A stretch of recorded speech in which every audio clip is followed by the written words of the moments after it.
Bonjour à tous. Nous allons parler du wokisme et du monde film et puis série. Pour commencer, le wokisme n'est pas une chose moderne. Cela date des années 70 à les années 80. Dans ce courant de philosophie, on va dire, nous avons eu des personnages comme Blade, comme Eddie Murphy qui a joué dans tout un tas de films et qui a été loué, hyper connu, qui a montré son talent, comme également Wesley Snipes, Will Smith, Samuel L. Jackson, la famille Wayans. Si vous voyez pas qui c'est, les Wayans, vous voyez Ma famille d'abord, vous voyez Scary Movie, ben voilà, c'est eux. En France, on a eu Mousse Diouf qui a participé à ce mouvement-là. Ou autrement, encore aux États-Unis, on a Whoopi Goldberg, qui, soit dit en passant, représente un petit peu le wokisme actuel. Autrement dit, qui n'aime pas trop ceux qui sont à un certain coin du monde, avec une certaine idée d'appartenance à un certain pays qui serait en conflit avec un autre qui aurait réduit au fil des années. Et en plus, le nom de Goldberg est référence à ça parce que, soi-disant, les personnes qui ont été persécutées pendant 39-45 seraient, soi-disant, eux qui contrôleraient absolument tout dans le monde. Vous voyez l'idée, quoi. Bon. Enfin, après, vous pouvez voir sur Whoopi Goldberg l'origine de son nom et pourquoi apporte ce nom. Bon. Pour globaliser, à une lointaine époque, qui n'est pas si lointaine que ça en fait, les acteurs noirs avaient toute leur place. Parce que on regardait le talent, le personnage, qui était bien, comme Axel Foley. Attends, ouais, c'est Axel Foley pour le film de Beverly Hills. On a tout un tas de personnages qui ont été joués par d'autres acteurs comme Will Smith, Samuel Jackson. On a tout ce qui est mise en scène et jeu scénique, même mise, mise en place des, des scènes, quoi, par Film Voyant, qui sont une très grande famille de très bons acteurs et de metteurs en scène. Et d'ailleurs, point de vue scénario, ils sont pas mal.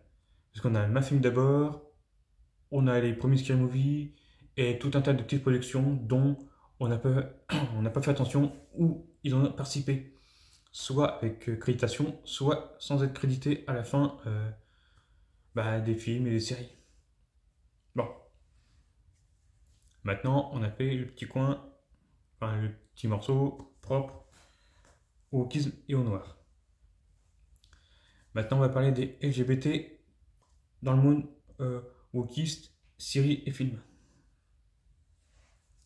On a eu tout un tas de sketchs, scènes de théâtre et autres, avec des personnages ou des acteurs qui étaient LGBT. À une époque, on n'en avait rien à carrer. L'acteur est bon, le personnage est bon, pas de problème. On se prenait pas la tête. C'était simple. Le personnage est là, il est utile, il est marrant, point. Voire même, il pouvait être très sérieux. C'était tout ça, tout à son avantage. Excusez-moi, aujourd'hui j'ai un peu de mal à parler. On a eu les inconnus qui ont fait des scènes avec ça. On a eu les nuls. On a eu des humoristes canadiens. On a eu tout un tas de petits acteurs, comiques et compagnie qui ont joué dessus. Il n'y a aucun problème. On a eu des Belges et des Allemands qui ont joué des personnages homo dont on a globalement apprécié. Soit parce que c'était mode dérision à fond, c'était des caricatures, ou bien des personnages construits, corrects, comme il faut. Par exemple, on a eu dans Dragon, vous savez, le film d'animation avec Harold et puis tous les dragons. Là. Apparemment, tout porte à croire, et ça a plus ou moins été validé, que le forgeron serait homo. Globalement, tout le monde en a pas grand chose à s'occuper. Parce que le personnage dit lui-même qu'il a des appétits différents, particuliers. Il fait comprendre que c'est en suivant le père du héros qu'il a plus ou moins eu son histoire d'amour avec l'homme qu'il aimait, qui était justement le chef. Et que c'est pour ça que quelquefois avec le chef, c'était amitié, mais un petit peu tendu sur certains trucs pour dire bon, c'est gentil, mais bon, voilà. Mais c'était bien construit, pas de problème. On a eu justement Serge dans le film de Beverly Hills. On a eu la prof de sport dans Scary Movie 1, qui justement, cette personne a joué dans le monde de Garp. Une infirmière qui, je ne sais plus si c'est clairement trans ou autre, mais bon, enfin, la personne faisait son rôle. On a même eu de l'autodérision avec Scary Movie. On n'en a aucun reproche à lui faire. On n'a aucun reproche à lui faire. Bon, le personnage est bien. L'acteur est respectable. L'acteur ou actrice, selon comment on veut la genrer, cette personne. Mais franchement, rien à redire. La personne, nickel. Ensuite,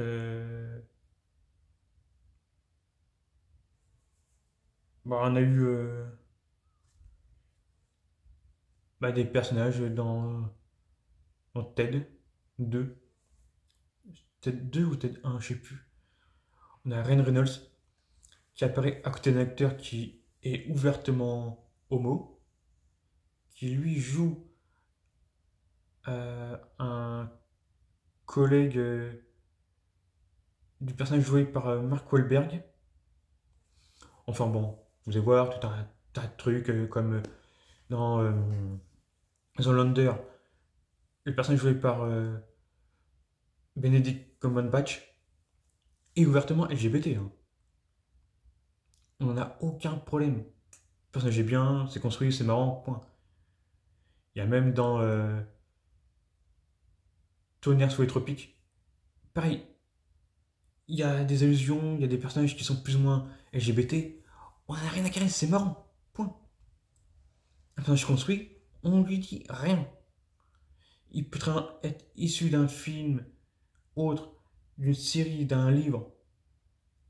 Et le personnage peut être transformé. Si le personnage est bien, on lui dit rien. Bon. Ensuite, avec les woke, on a la blague de la femme forte qui n'aurait jamais existé dans le monde du cinéma et des séries. Manque de peau. Dans les femmes et personnages connus, iconiques, qui sont des femmes et des femmes puissantes, courageuses, combatives, on a eu Sigourney Weaver avec tout ce qui est Alien. Et pas que la saga Alien. Elle a fait d'autres personnages qui sont puissants, robustes et compagnie. On a Carrie Fisher, bien sûr, avec la princesse Leia. On a les sœurs Hamilton avec Terminator. Pour ceux qui ne savent pas, dans le 1, il me semble que c'est Linda. Et dans le 2, sa sœur qui prend le rôle principal. Et la première joue le clone. mais la scène a été tournée 2 fois. Un coup, c'est l'original qui prend la place de l'original. Un coup, c'est l'original qui prend la place du clone. Et si on regarde bien, en fonction des scènes où les deux jouent le Terminator et Sarah Connor, on a des petites inversions selon des plans. C'est très subtil, mais on le perçoit. Ensuite, on a notre fameuse copine de Battlestar Galactica, Tricia Helfer, qui joue l'iconique numéro 6, si je ne me trompe pas. Ouais, c'est numéro 6. Ensuite, on a Katie Sackhoff, qui joue justement Starbuck, qui à l'origine est un personnage masculin, mais dont le remake et globalement, bon, bah, il y a eu des changements à la fois pour correspondre à une vision du truc, et également parce qu'ils ont fait tout un tas de petites modifications et puis ils se sont dit bon, on n'est pas à une diff près, et puis si la personne joue bien, ça colle, pas de problème. Ensuite, on a Sana Latande. Enfin, je sais pas trop comment le prononcer, mais bon, voilà. Et tout un tas de femmes actrices qui ont joué des personnages puissants, courageux, qui ont même mis des hommes très virils, très machos, très combatifs à l'amende. Et quand on regarde le personnage et certains acteurs et rôles masculins de base, on voit qu'elles ont pris l'ascendant, quoi. Elles ont même plus de poids iconique que certains personnages masculins. Autant dans les films et séries, sagas ou autres, auxquels elles ont participé, et de manière générale. Bah, par exemple, on a Sigourney Weaver et Carrie Fisher qui ont largement, à des moments, voire même pour une saga complète, dépassé un homme. Et ça, personne ne peut le retirer. Ensuite, on a les personnages qui ont changé de sexe ou de couleur dans les productions. On a Starbuck de Battlestar Galactica. On a Nick Fury qui est passé de type européen à personne noire. Un temps, Nick Fury de Samuel L. Jackson est un Nick Fury qui est conçu de par la base de l'acteur. Ça a été validé, exprimé, puis même sans ça, on voit que le Nick Fury, la saga Marvel telle qu'on le connaît, est construit avec l'icône de Samuel L. Jackson, quoi. Donc ça passe très bien. En plus, toute l'histoire et tout le reste font bloc et cohérence. Donc on n'a aucun reproche à dire. Et puis même, de toute façon, beaucoup ne connaissent pas forcément trop le personnage. Donc globalement, ça passe. C'est pas comme si c'était le personnage principal de toute la saga Marvel ou autre, ou que Marvel était construit autour de ce personnage, même si il est central pour certaines intrigues. Mais par contre, le personnage est bien, l'acteur est bien, tout est bien interprété, ça passe. Ensuite, justement, on a l'histoire avec David Hasselhoff, Point Fury, on a tout un tas d'autres personnages qui ont changé de sexe, de couleur, où il n'y a pas eu de problème. Bon, maintenant, on va voir ce que ça donne actuellement, avec le wokisme moderne.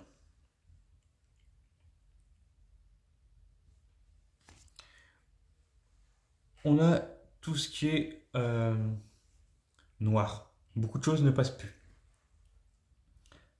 Surtout parce qu'il y a des choses qui ne sont pas cohérentes.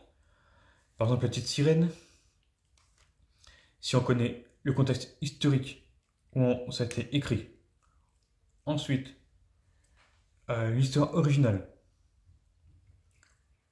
Ensuite, le fait que on a un petit peu marre des personnages qui changent de couleur sans aucune raison. Quand on pense que la petite sirène est basée sur, selon les sources ou autres, la fille, ou de manière générale, une personne de l'entourage, la personne qui a écrit le conte. Donc, voilà. Ensuite, si on connaît le fait que, à l'époque, les personnes noires étaient mal vues, étaient vues comme inférieures. Inférieures, oui. Donc, voilà. En plus, on met ça dans un cadre princier, royal. Je suis désolé, mais un prétendant au trône ne pouvait pas se marier avec une personne noire ou ayant une peau très foncée.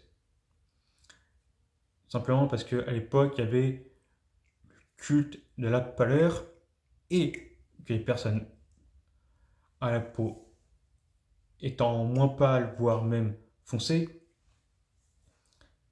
étaient vues comme du bas peuple.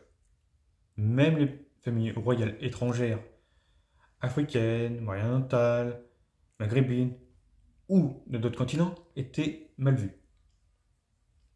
Pas forcément mal vues, mais disons que avoir une personne sur le trône ou prétendante au trône ne pouvait accéder à ces statuts. La seule façon qu'une personne noire, maghrébine, monumentale, asiatique ou autre arrive sur le trône, c'est que l'ancien prétendant au trône, homme ou femme, ne pouvait pas ou ne pouvait plus être sur le trône. Parce que mort, handicap, disparition, de base, seuls ceux qui n'étaient pas prétendants au trône direct ou indirect pouvaient se mettre avec des personnes plus ou moins de leur choix. Plus ou moins, parce qu'il y avait quand même une pression de dire en cas de problème, il faut respecter la volonté, qui est voilà, une couleur, tac. Même les origines sociales étaient valides. Il faut être de la noblesse minimum, il faut être le plus pâle possible, et voilà. Bon, après, renseignez-vous. Ensuite, avec le côté noir qu'on a actuellement, on a un militantisme politique qui est franchement insoutenable. Je veux bien croire, je comprends qu'il faut valoriser ou mettre les noirs à égalité, ce qui est totalement normal, mais le problème c'est que quand on insulte tout ce qui est européen, tout ce qui, soi-disant, serait mal vu, je suis désolé, mais un acteur noir, un personnage noir, s'il est bien fait, on ne dit rien. Mais par contre, changer un personnage qui n'a aucune raison de changer de couleur, je suis désolé, c'est comme si je vous dis, bon, vous avez commandé au restaurant une pizza, je vous apporte une quiche. Ou bien, je sais pas moi, par exemple, une côte de bœuf. Ou bien des saucisses. Et puis vous me dites, ah, c'est pas ça que j'ai commandé. Moi je dis, changez d'idée, hein. Moi, je vous offre ça, vous avez commandé quelque chose, je vous apporte quelque chose d'autre. Acceptez. Vous n'avez pas le choix. Bon, vous allez vite partir du restaurant. Vous commandez quelque chose de précis, on vous apporte quelque chose d'autre. Voilà. Imaginons, pour nos amis musulmans, ils commandent, je sais pas moi, du poulet. On leur apporte une grosse choucroute. Ou bien un assortiment de saucisses. Sera-t-il content? Non. Surtout s'ils sont dans un restaurant maghrébin. Je dis maghrébin parce que il y a tout un tas, parce qu'il y a turc, algérien. Bon, voilà. Enfin, comme je dis, bon, vous avez compris. Vous attendez quelque chose, on vous apporte autre chose. Et on vous dit que vous n'avez pas le droit de vous mettre à vous spéter parce que, ouais, bon c'est comme ça maintenant, faut évoluer. Je suis désolé. Je veux bien qu'on fasse des avancées, mais le problème, c'est que les avancées ont été faites des années 80-90, même début 2000.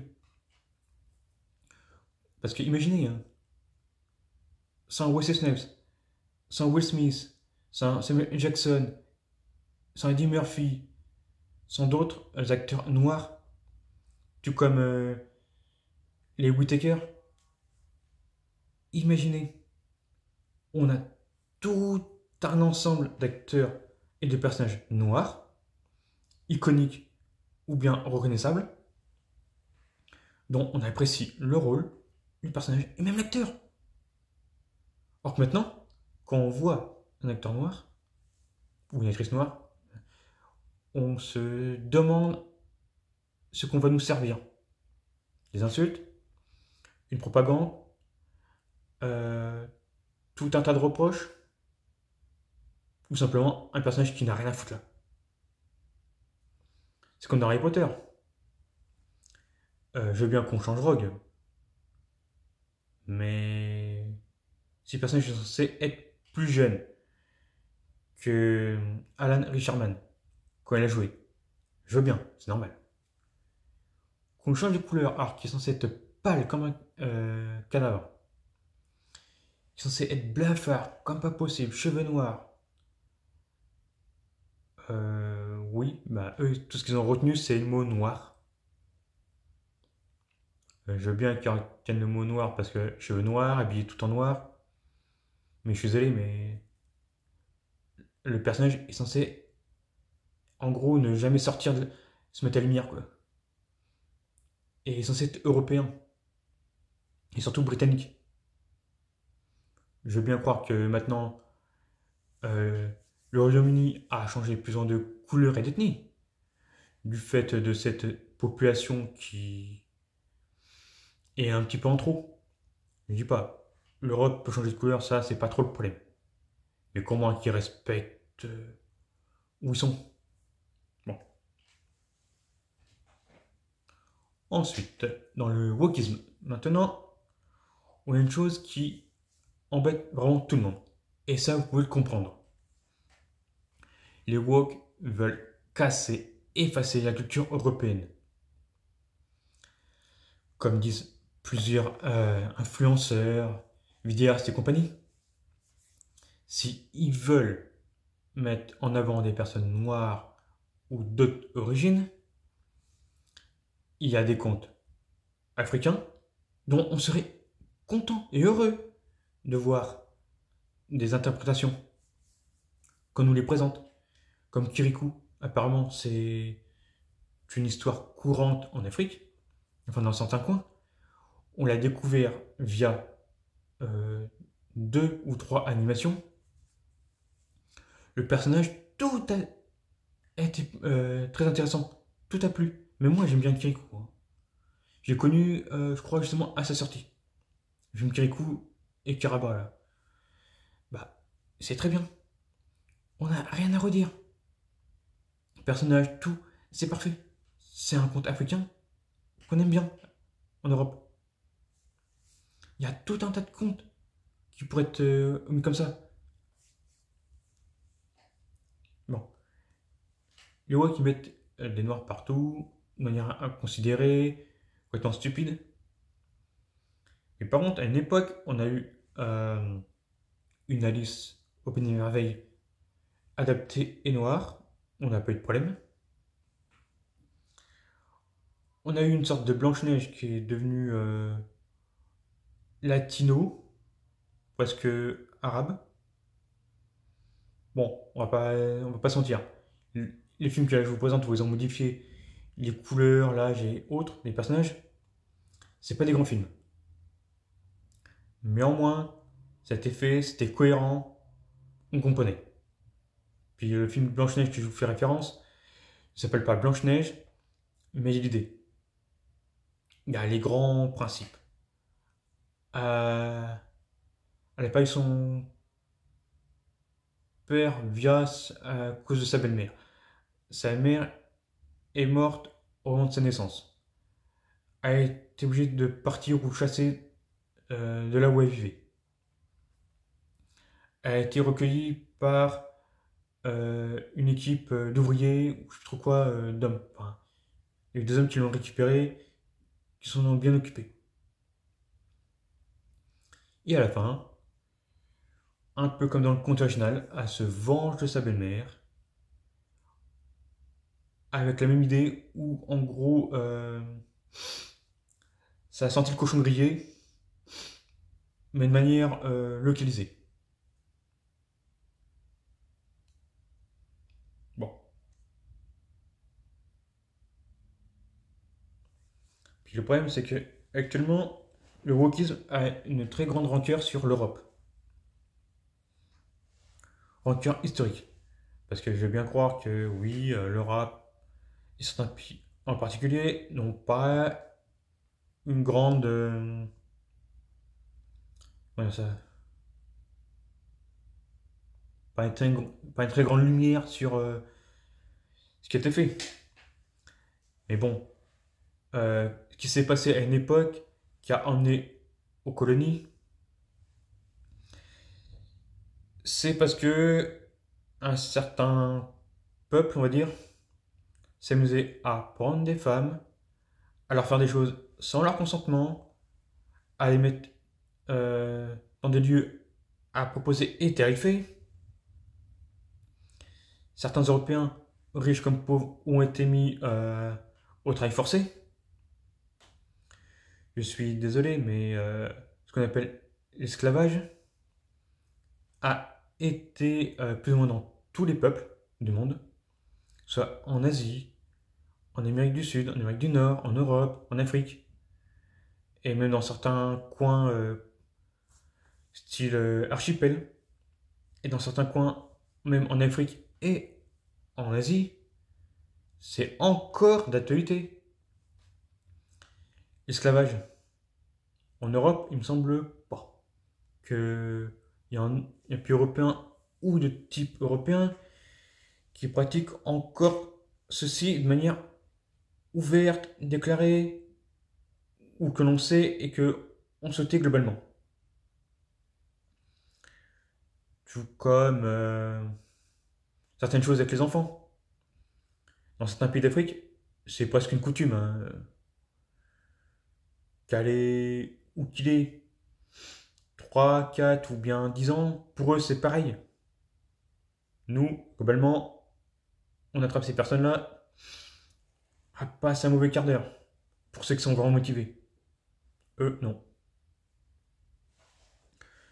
Donc tout ce qui est Afrique, noir ou métis, je suis désolé, mais gardez vos rancœurs pour vous. Si on, si on souhaite vraiment partir dans les rancœurs, l'Europe, avec ce qui se passe actuellement, pourrait largement sortir la bombinette et dire les copains, taisez-vous, autrement on fait du verre. Et puis vous ne pourrez pas approcher pendant plus de 1000 ans dans la zone. Donc voilà. On est d'accord? Bon. Le wokisme a toujours fait, enfin quand je dis toujours, c'est depuis la période Black Lives Matter, aime s'en prendre à l'Europe et aux personnes de type européen. Soyez gentils. Laissez-nous tranquilles. Que le jour où ça va partir en vrille, déjà que le wokisme et le Black Lives Matter est en train de se casser la tête, est en train de se mettre le nez dans le caca. Parce que n'oubliez pas, hein, Black Lives Matter, ouais. Le truc, là, le Black Lives Matter, avec l'histoire de George Floyd et compagnie, on a quoi? Les deux responsables, enfin, les deux qui ont pris la tête du truc, ont volé. Et personnes qui ont osé gentiment donner des dons. Je dis oser parce que franchement, quand on voit les deux, tu te dis, je préfère à la limite donner de l'argent et que ce soit fait directement.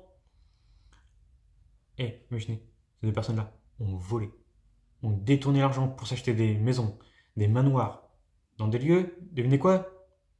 Riches, bourgeois, et où il y a pas ou très peu de personnes noires.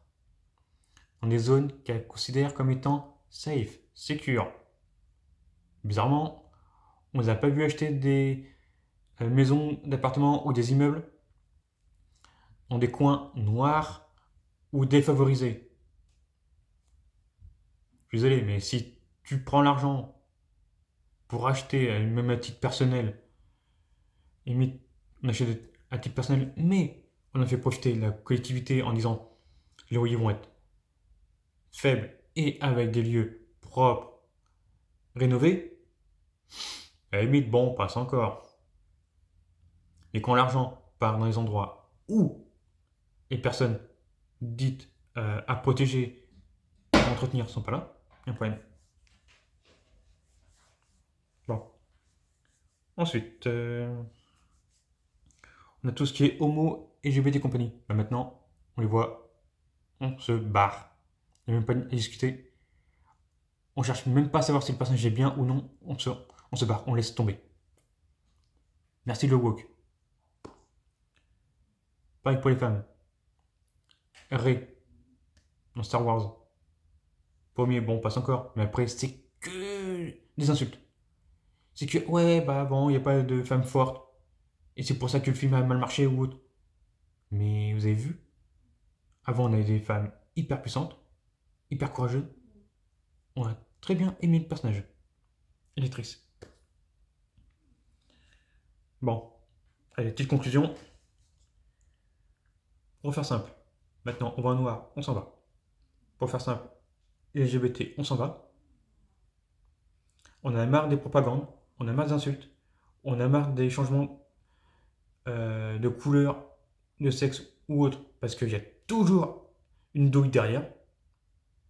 Même si quelquefois on quitte le truc parce que bon bah on se dit bon, par précaution, hop.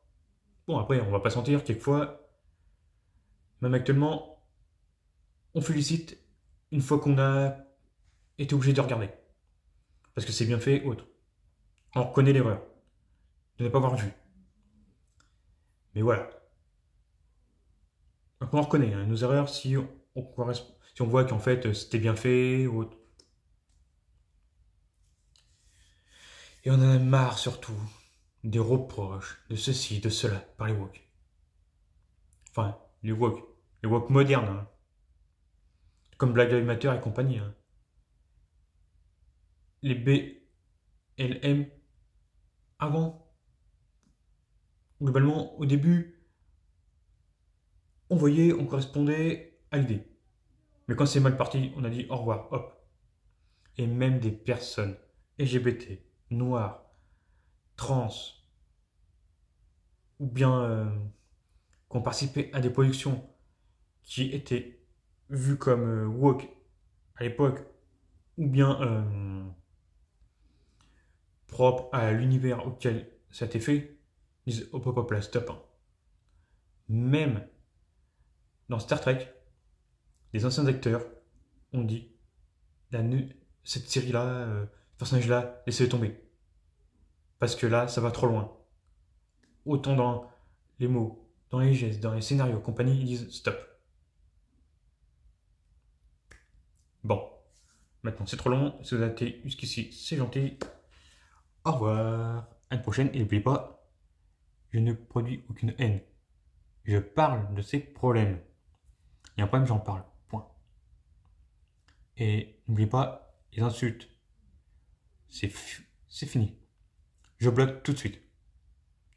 À moins que je garde un exemple pour montrer la stupidité de la personne, je bloque et je supprime tout. Ce qui est insultant. Je vous respecte, vous me respectez. Point. Et n'oubliez pas, un like ou dislike, c'est pareil pour YouTube.